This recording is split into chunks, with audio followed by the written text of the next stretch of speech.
Student, स्वागत करता हूं आपके अपने YouTube चैनल आरसीसी टीचिंग। तो आज मैं आपको पढ़ाने वाला हूं नाइट्रिक अम्ल का निर्माण। तो इससे पहले सभी स्टूडेंट मेरी वीडियो को लाइक करते रहें और ज़्यादा से ज़्यादा शेयर करते रहें। तो चलते हैं अपने टॉपिक की तरफ। तो आज जानेंगे आज की वीडियो में नाइट्रिक अम्ल होता क्या है। तो नाइट्रिक अम्ल एक प्रबल अम्ल है जिसका अणु सूत्र HNO3 होता है। नाइट्रिक अम्ल को सन 1650 ईस्वी में वैज्ञानिक गिलावर ने बनाया था। वैज्ञानिक गिलावर ने इस नाइट्रिक अम्ल को सोरे के अम्ल से बनाया था, सोरे से बनाया था, जिसका फॉर्मूला होता है KNO3। इस वजह से नाइट्रिक अम्ल को सोरे के अम्ल के नाम से जाना जाता है। तो नाइट्रिक अम्ल का यदि हम परिचय देखें तो नाइट्रिक अम्ल जो है वो एक प्रबल अम्ल है, प्रबल अम्ल है जिसका अणु सूत्र HNO3 होता है। इसे 1650 ईस्वी में वैज्ञानिक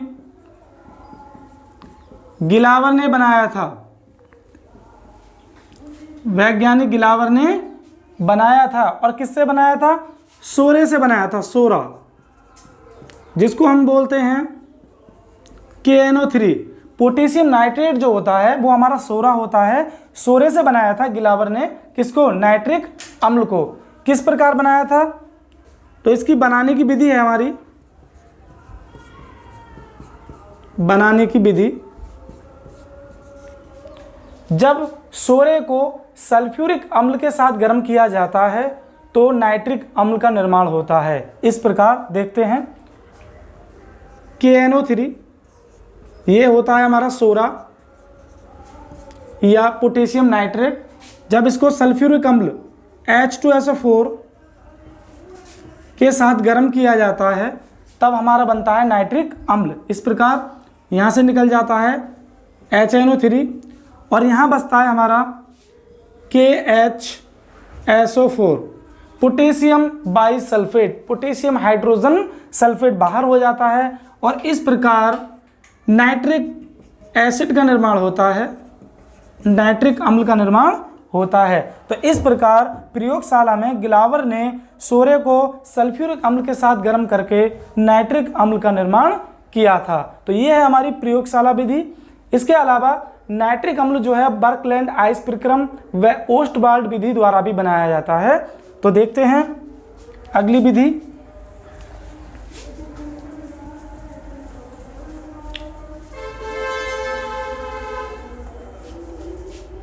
तो बर्कलैंड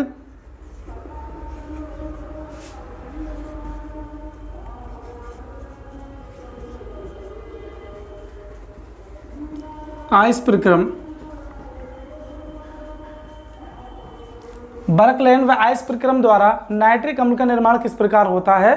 तो इस विधि से जो नाइट्रिक अम्ल है 3 पदों द्वारा प्राप्त किया जाता है। इसमें क्या होता है? पहले पद में नाइट्रोजन व ऑक्सीजन के मिश्रण को विद्युत आर्क में प्रवाहित किया जाता है जिससे सर्वप्रथम नाइट्रिक ऑक्साइड का निर्माण होता है। फिर दूसरे पद में क्या होता है? ये नाइट्रिक ऑक्साइड ऑक्सीजन से क्रिया करके नाइट्रोजन डाइऑक्साइड बनाती है और तीसरे पद में क्या होता है? नाइट्रोजन डाइऑक्साइड जल से क्रिया करके नाइट्रिक अम्ल का निर्माण करती है। इस प्रक्रम को हम बोलते हैं बर्कलैंड व आइस प्रक्रम। तो देखते हैं इसमें सर्वप्रथम क्या होता है? नाइट्रोजन और ऑक्सीजन के मिश्रण को विद्युत आर्क में प्रवाहित करते हैं। तो सर्वप्रथम हमारी बनती है नाइट्रिक ऑक्साइड NO, ये हमारी नाइट्रिक ऑक्साइड पहले पद में, फर्स्ट स्टेप में ये बनती है हमारी नाइट्रिक ऑक्साइड। अब सेकंड स्टेप में क्या होता है? ये जो नाइट्रिक ऑक्साइड है, नाइट्रिक ऑक्साइड ऑक्सीजन से क्रिया करती है दोबारा और ये बनाती है हमारी नाइट्रोजन डाइऑक्साइड NO2 बनाती है। और तीसरे पद में क्या होता है? ये नाइट्रोजन डाइऑक्साइड जल से क्रिया करके नाइट्रिक अम्ल का निर्माण करती है, HNO3 का निर्माण करती है और साथ में कुछ मात्रा में नाइट्रिक ऑक्साइड NO बनती है।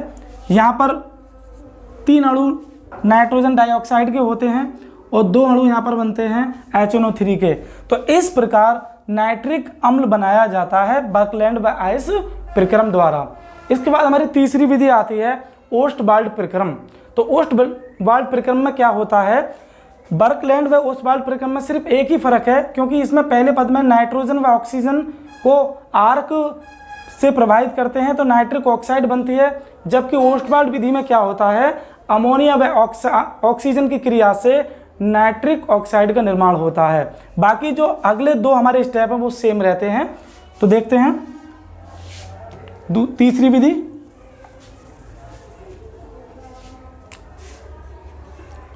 ओस्टवाल्ड प्रक्रम। ओस्टवाल्ड प्रक्रम, इसमें क्या होता है, अमोनिया व ऑक्सीजन के मिश्रण को प्लेटिनियम की उपस्थिति में 700 से 800 डिग्री सेल्सियस पर प्रवाहित किया जाता है तो नाइट्रिक ऑक्साइड का निर्माण होता है इस प्रकार।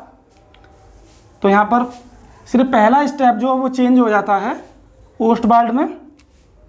इस प्रकार यहाँ पर अमोनिया लेते हैं और ऑक्सीजन का मिश्रण लेते हैं, दोनों को प्लेटिनम धातु की उपस्थिति में 700 से 800 डिग्री सेल्सियस पर प्रवाहित करते हैं तो हमारी नाइट्रिक ऑक्साइड बनती है। इस प्रकार यहाँ पर NO बनती है और वाटर मॉलिक्यूल्स बाहर हो जाता है।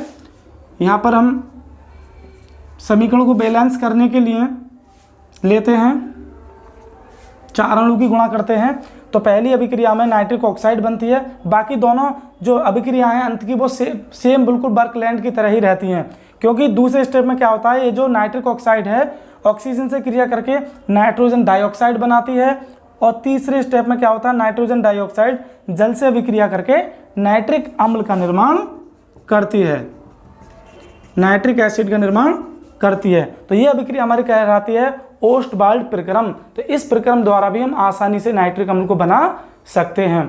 बाकी अब हम लेते हैं नाइट्रिक अम्ल के भौतिक गुण। नाइट्रिक अम्ल के भौतिक गुण, फिजिकल प्रॉपर्टीज, भौतिक गुण। नाइट्रिक अम्ल जो होता है वो रंगहीन द्रव है, रंगहीन द्रव है जिसका क्वथनांक 78.5 डिग्री सेल्सियस होता है। जो इसका बॉइलिंग पॉइंट होता है वो 78.5 डिग्री सेल्सियस होता है। यदि हम नाइट्रिक अम्ल को खुला छोड़ दें, प्रकाश में खुला छोड़ दें तो ये पीले रंग का हो जाता है, पीले रंग का। ये पीले रंग का क्यों होता है, क्योंकि नाइट्रोजन डाइऑक्साइड गैस बन जाती है प्रकाश में खुले में छोड़ने पर। नाइट्रोजन डाइऑक्साइड की वजह से ये जो हमारा नाइट्रिक एसिड है ये पीले रंग का पड़ जाता है और यह जल में प्रत्येक अनुपात